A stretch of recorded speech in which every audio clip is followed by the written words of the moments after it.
Movie के शुरुआत में हम हिजू नाम की एक लड़की को देखते हैं जो सो रही थी और जब नजू गहरी नींद में थी तभी कोई उसका कंबल खींच लेता है जिससे उसकी आंख खुल जाती है और जैसे ही वह देखने के लिए उठती है तभी कोई पीछे से उसके बालों को पकड़कर उसे बिस्तर पर पटक देता है और तभी हम देखते हैं कि ऐसा करने वाला कोई और नहीं बल्कि खुद उसका बाप था। तब अंजू कहती है कि आप ये क्या कर रहे हो, लेकिन उसका पिता उसे कोई जवाब नहीं देता और अपनी बेटी के जिसको गंदी नजरों से देखने लगता है और उससे कहता है कि मेरी बेटी कितनी बड़ी हो गई है। अब अंजू अपने पिता के मुंह से ऐसी बातें सुनकर काफी डर जाती है और रोने लगती है। उसके बाद वह अपनी बेटी के बालों को छोड़कर उसके चेहरे को छूने लगता है जिससे अंजू और भी ज्यादा डर जाती है और उसे कुछ भी समझ में नहीं आ रहा था कि उसके साथ यह हो क्या रहा है। फिर तभी उसके पिता वहां से चले जाते हैं।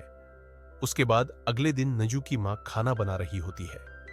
तभी नजू यहां सोच रही थी कि पिछली रात जो उसके साथ हुआ क्या वह उसकी मां को बताना चाहिए। इसी दौरान उसकी बहन सनवू भी अपने कमरे से नीचे आ जाती है और साथ ही उसका भाई भी ब्रेकफास्ट करने के लिए आकर बैठ जाता है।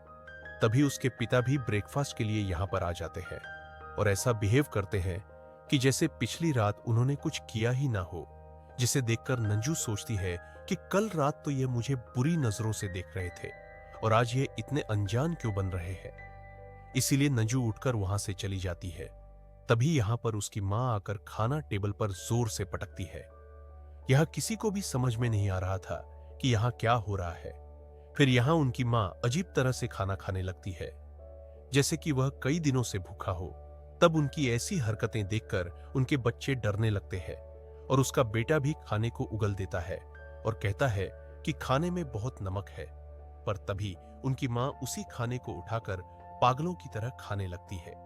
फिर वह अपना खाया हुआ खाना अपने बेटे को भी खाने के लिए कहती है, लेकिन वह नहीं खाना चाहता था। इसीलिए वह अपने पिता की तरफ देखने लगता है। तब उसके पिता कहते हैं कि तुम नहीं खाना चाहते हैं तो मत खाओ, जिसे सुनकर उनकी मां उनके पिता को गुस्से से देखने लगती है और प्लेट्स को नीचे फेंक देती है, जिससे बच्चे बहुत ज्यादा डर जाते हैं और उनकी मां उनसे कहती है कि जो भी मैं बनाती हूं उसे चुपचाप खा लिया करो। यह कहकर वह काफी जोर से चिल्लाने लगती है, जिसे देखकर उसका बेटा डर कर रोने लगता है। लेकिन अब सवाल यह है कि उनके साथ यह सब हो क्या रहा है। दरअसल वह लोग जब से नए घर में शिफ्ट हुए हैं उनके साथ ऐसे ही अजीब सी चीजें हो रही है और उनके पिता हर रात अपनी बेटी के कमरे में जाकर अजीबोगरीब हरकतें करता है। फिर उसके बाद जब सोनव नहा रही थी तभी उसके पास कोई आकर खड़ा हो जाता है। जब वह शीशे को साफ करती है तो वह डर जाती है। उसकी बहन उसे डरा देती है। उसके बाद वह दोनों अपने कमरे में आती है।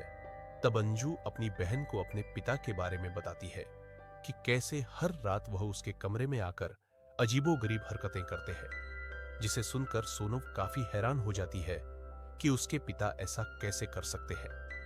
तभी उनके पिता भी वहां पर आ जाते हैं, जो उनकी बातों को सुन लेते हैं, जिसके बाद वह वहां से एक चाकू उठाकर उनके ऊपर हमला करने की कोशिश करते हैं। पर सोनव उन्हें धक्का देकर वह दोनों बहनें वहां से भाग जाती है।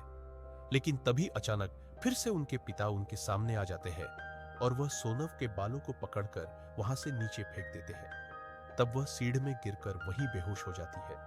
तभी उसकी बहन अंजू डरकर वहां से भाग जाती है और एक जगह पर आकर छुप जाती है। तब उसके पिता एक हथौड़ा लेकर उसे ढूंढने लगते हैं। फिर वही दूसरी तरफ सोनव को भी होश आ जाता है और वह अपनी बहन को ढूंढने लगती है।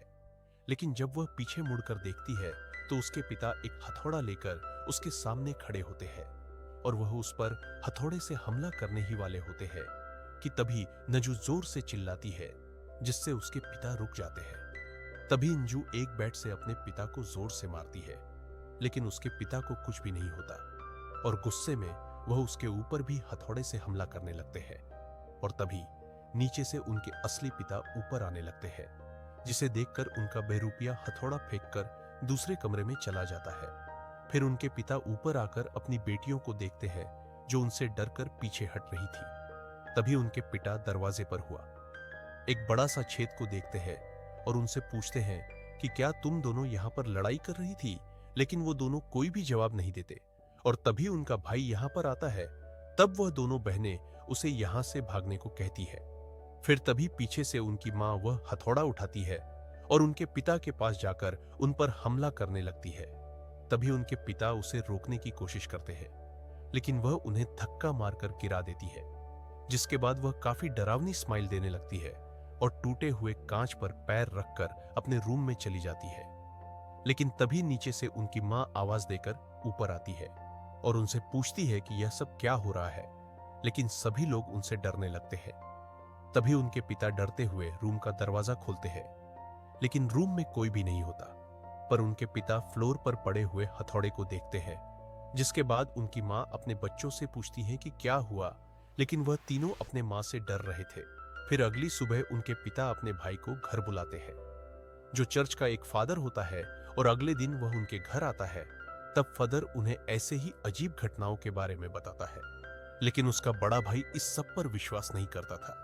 फिर रात को यह लोग एक साथ एक ही रूम में सोने का डिसाइड करते हैं। उसके बाद आधी रात में छोटे बच्चे को टॉयलेट आती है और वह बिना किसी को परेशान किए अकेला ही वॉशरूम में चला जाता है। तभी उसके जैसा ही दिखने वाला एक बहरूपिया वहां आता है, जो एक चाकू उठाकर अजीब सी स्माइल करता है और वह फादर को मारना चाहता था, लेकिन वह उसे नहीं मार पाता और ऐसा ऐसा लग रहा था कि उसे किसी चीज ने रोक लिया था। तभी फादर अपनी आंख खोलते हैं और वह समझ गए थे कि यहां पर खतरनाक आत्मा का साया है, लेकिन फादर इस चीज से अकेले नहीं लड़ सकते थे, इसीलिए वह अपनी एक सीनियर फादर से मदद मांगते हैं। फिर सभी सीनियर बैठकर बात करते हैं कि आखिर इस फैमिली को उस आत्मा से कैसे बचाया जाए, और वह सभी मिलकर एग्जॉस्ट है। फिर अगले दिन फादर्स की टीम उनके घर जाने के लिए निकलते हैं और उनका भाई उन्हें पिकअप करता है, लेकिन रास्ते में कोआ उनकी गाड़ी में अटैक करते हैं और साथ ही उनके गाड़ी का ब्रेक फेल हो जाता है, जिससे गाड़ी का बैलेंस बिगड़ जाता है और गाड़ी एक खाई में जाकर गिर जाती है। फिर दूसरी तरफ उनके पिता सोनव को बैट से बांध देते हैं। तभी बच्चों की मां उन्हें समझाने की कोशिश करती है, लेकिन वह कहते हैं कि यह सब ठीक करने का बस यही एक तरीका है। फिर आधी रात को फादर खून से लटपट होकर उनके घर आते हैं और बताते हैं कि सभी फादर्स मारे जा चुके हैं, इसीलिए अब जो भी करना है वह हमें ही करना होगा। लेकिन फादर को इसमें डर लग रहा था, क्योंकि आखिरी बार जब उन्होंने एक्सोर्सिज्म करने की कोशिश की थी तो उस आत्मा ने फादर के पूरे फैमिली को मार दिया था, और उन्हें डर लग रहा था कि फिर से ऐसा ना हो जाए, और अगर ऐसा हो गया तो वह खुद को माफ नहीं कर पाएंगे और पूरी जिंदगी पछतावे में रहेंगे। लेकिन उसका भाई अपने घुटनों में बैठकर उससे रिक्वेस्ट करता है कि हमें किसी भी तरह इस शैतान से बचाओ, वरना वह हम सभी को मार देगा। जिसे सुनने के बाद फादर कैंडल्स जलाते हैं और सोनव के ऊपर होली वाटर को छिड़क है। तब सनवू चिल्लाने लगती है और उसे कुछ भी समझ में नहीं आ रहा था कि उसके साथ क्या हो रहा है। उसके बाद फादर सोनव के सीने पर एक क्रॉस रख देता है और उसे एक छड़ी से मारने लगता है। तब सोनव दर्द से चिल्लाने लगती है और उनसे पूछती है कि वह उसके साथ ऐसा क्यों कर रहे हैं। तभी फादर अपने भाई से कहता है कि क्या तुम अभी भी यह सब रखना चाहते हो, जिस पर वह अपनी बेटी का पैर कस के पकड़ता है ताकि वह हिल ना पाए। फिर फादर उसको छुरी से जोर जोर से मारने लगता है। तब सोनू काफी चिल्लाती है और रोने लगती है, जिसे देखकर उसके पिता भी रोने लगते हैं और फादर अलग अलग छड़ी निकालकर उसे मारते ही जा रहे थे। तब सोनू दर्द के कारण बेहोश हो जाती है, और वही दूसरी तरफ जहां एक्सीडेंट हुआ था वहां पुलिस पहुंच जाती है, और हम देखते हैं कि उन फादर के साथ उसका भाई भी बेहोश पड़ा हुआ था। इसका मतलब घर में जो आदमी है वह उसका भाई नहीं बल्कि खुद ही शैतान है, जो कि लगातार सोनव को पीट रहा था। अब सोनू की मां से यह सब बर्दाश्त नहीं होता, इसीलिए वह फादर को उसे मारने से रोकने लगती है और अपने पति से कहती है कि ऐसा करने से अच्छा तो हम एक साथ ही मर जाए। लेकिन वह अपनी पत्नी को धक्का मार देता है और अपने भाई से एसिम जारी रखने के लिए कहता है। तभी उसकी पत्नी उससे कहती है कि तुम डरपोक हो, जो गलत का साथ दे रहे हो, जिससे पति को गुस्सा आ जाता है और अपनी पत्नी का गला दबाने लगता है। तभी पत्नी एक कांच का गिलास पति के सर पे दे मारती है।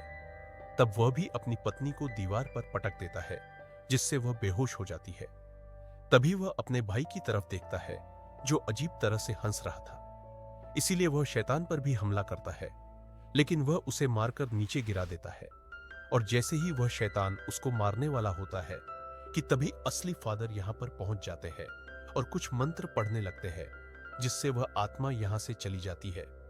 उसके बाद सोनो स्टोरेज रूम की तरफ जाने लगती है, जो काफी बुरी तरह से जख्मी थी, और अपने पिता की तरफ देखते हुए पूछती है कि तुमने मुझे इतनी बुरी तरह मारने क्यों दिया। तभी फादर सोनमू के सामने एक मिरर रखते हैं, जिससे सनमू के शरीर से वह शैतान निकल जाता है। तब फादर उस शैतान को अपने शरीर के अंदर ले लेता है और अपने भाई से उसे मारने के लिए बोलता है, जिस पर उसका भाई टूटा हुआ क्रॉस उसके सीने में घुसा देता है, जिससे वह दर और वह शैतान एक साथ दोनों मारे जाते हैं। और इसी के साथ यह मूवी यहीं पर खत्म हो जाती है।